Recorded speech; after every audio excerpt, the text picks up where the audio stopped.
Sa pagsimula ng araw ni Maria at siya ring umpisa ng hamon ng tanaw sa bintana ang siyang nagbigay ng liwanag sa kanyang mukha.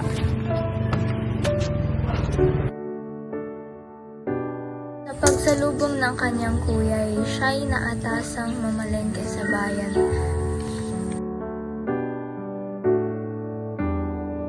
Ang nakasanayang gawaing pamprobinsya ay sinimulang gawin ni Maria upang mamalengke na.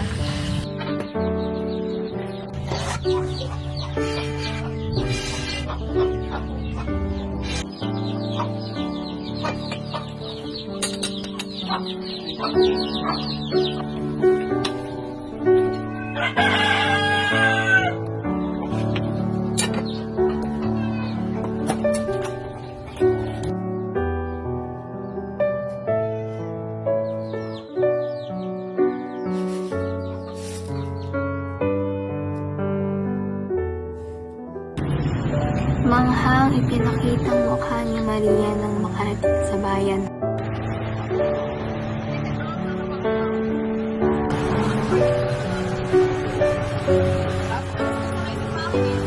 Sa gutom ay siya'y napabili ng kwek-kwek. Nang biglang gulat na lumingon nang may tumapik sa kanyang balikat.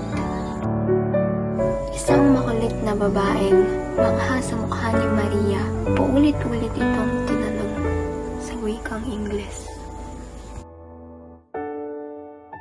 Ang babaeng nakaitim na nagpakilalang Isabela ay makulit pa rin sinusundan si Maria. Dahan-dahang maglalakad si Maria patungo sa simbahan, kalmado at nagpanalangin.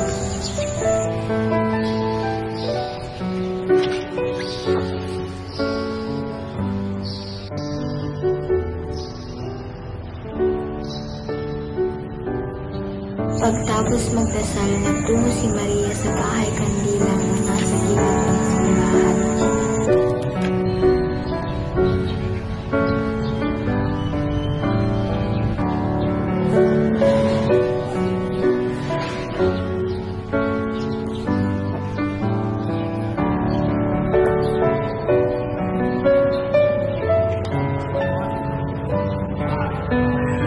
Si Maria na may nagtungo sa palengke at nakasunod pa rin si Isabela.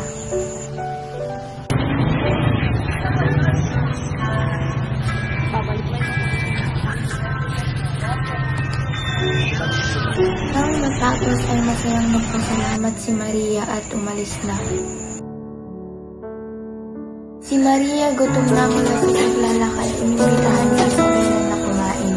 Bago kumain, nagdasal si Maria, umupo at nagpasalamat sa pagkain na ginaya rin ni Isabela. Habang kumakain, napansin ni Isabela na ginamit ni Maria ang kanyang kamay sa pagkain at sila'y nag-iiwalay naman ng oras.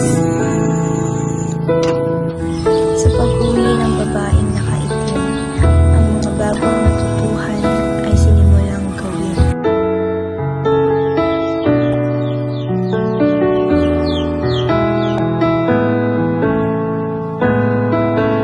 Habang kumakain na ang mag-amang Joshua at Isabela, kwento ni Isabela sa kanyang ama ang naging araw niya kasama ang bagong kaibigan na si Maria.